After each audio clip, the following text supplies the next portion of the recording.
Today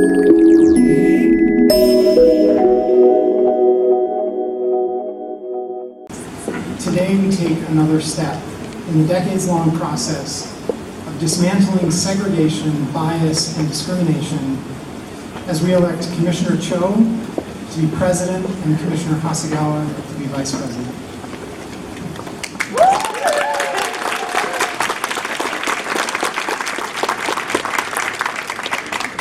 In particular, their election is a landmark in advancing true representation at all levels for communities who have been fundamental to our growth and strength as a region, but for far too long were relegated.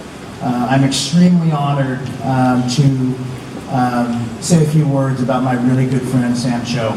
And I think a hallmark of a good friend is when that friend calls you the day before, knowing that you'll be here in attendance, and saying, hey, unfortunately, former Governor Locke can't make it today to introduce me. Can you do it? I'm like, I'm here for you, man. I'm here for you. So I'm honored to do this because Sam is someone who I've gotten to know over the last several years, someone that I deeply admire and respect for a whole host of reasons. There's a personal connection, very similar family stories, a deep commitment to our community, this region, where we have been, where we want to go, and also on a deeper personal level of individual journey and reflection and growth. When we talk a bit about our similar family stories, those of you who know me know that my mother is Korean, my father's African American. I was born in Korea, came to the U.S. when I was 5, and Sam and I, we talk a lot about the immigrant story, being a child of immigrant, whether you're Korean or any other immigrant, the immigrant hustle and what it takes to make a living, provide for your family. My fellow colleagues, esteemed guests, friends, and Pork family, today, thank you so much for being here to recognize the significance of this day. Today's press release will read, Port of Seattle Commission elects historic slate of officers. And to be honest, for me, this is one of those bittersweet moments, because on one hand, I'm incredibly honored and proud to be the first person of color to hold the gavel as president of this institution. But bitter, because it took so damn long. Yeah. 111 years. The reality is that this has been long overdue. Not for me, but for this body and for this institution. So yes, this is a historic moment. And I'm actually hopeful that we'll get it done in one vote.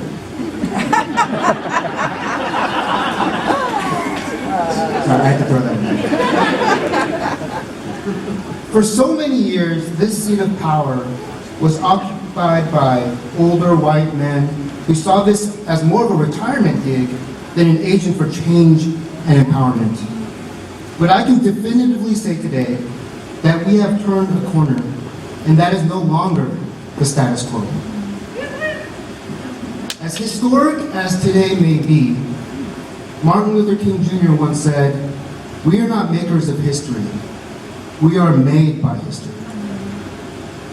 So please allow me a moment of personal privilege to review my history that made this moment possible. In 1985, a young man from South Korea immigrated to Seattle. Yes, through the Port of Seattle's airport, at the young age of 18.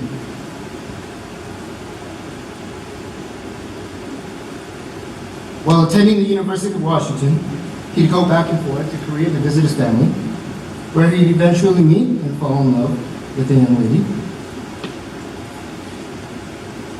The two maintained a long-distance relationship until they finally got married in 1989, and she joined him in Seattle.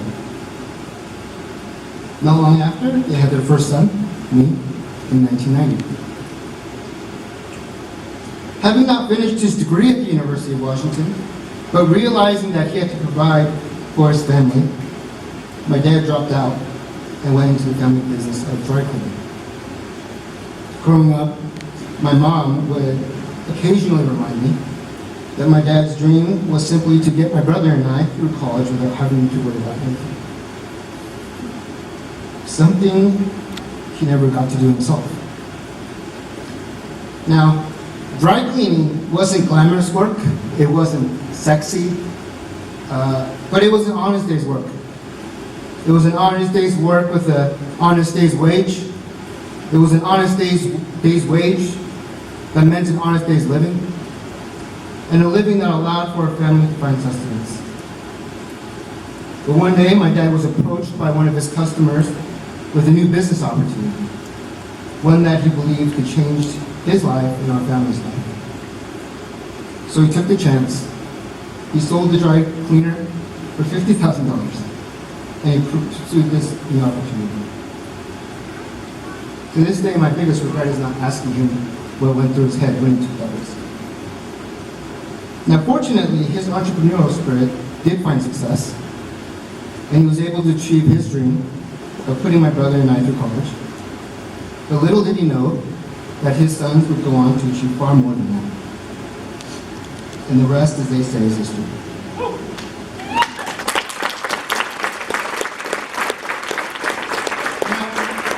I want to make it abundantly clear that I'm not bolstering my family's story because it's special or exceptional, but rather because I believe it should be the American standard.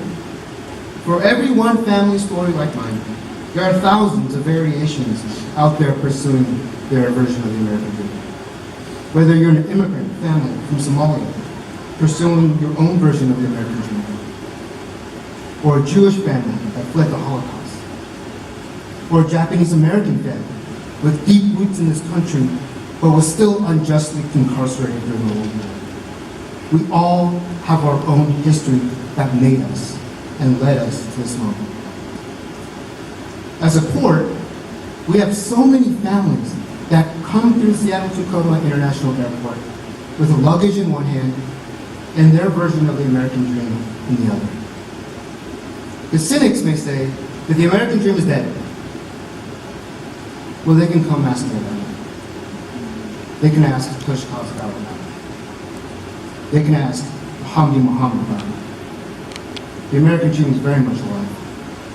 And I take great pride and joy in the work that we do at the Port of Seattle, not just because we are a gateway to those dreams, but because we are a provider of opportunity.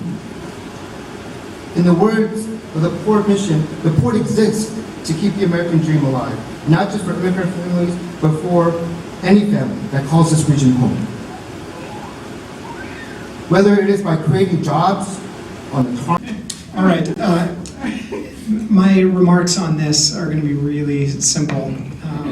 It is rare that I would feel zero reservations about handing over leadership to someone, but I am, having worked now 3 years with Commissioner Cho, I have zero reservations about him. He's doing an excellent job as president of the Port Commission, and the opportunity for Commissioner Hasegawa to step into the role of vice chair or vice president tells me that we've got a bright future ahead, and so this is an exciting time for us at the Port of Seattle, and I'm just glad to be a part of, be a witness to it. So with that said, hearing no further discussion, Clerk Hart, can you please? You gotta take their name. Yes. All right. I'm taking this with me. There you go.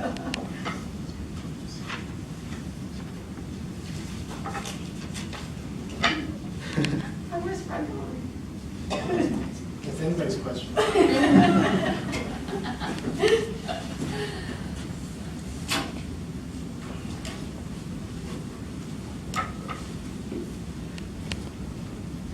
Amazing. Well, I said my bit earlier, so I'll make my remarks quick. But first and foremost, I want to thank my colleagues for entrusting in me with this tremendous responsibility. And I want to thank President Calkins, or President Emeritus Calkins, for the tremendous leadership that you showed in 2022. 2022 was very unique for many reasons. We had 2 new colleagues who joined us in the commission, and oftentimes when you have new people on a team, it can be a little hectic. You're not sure if folks are going to get along. I knew we were going to get along, but it's not always clear how the team will mesh together, and I think Commissioner Calkins did an excellent job from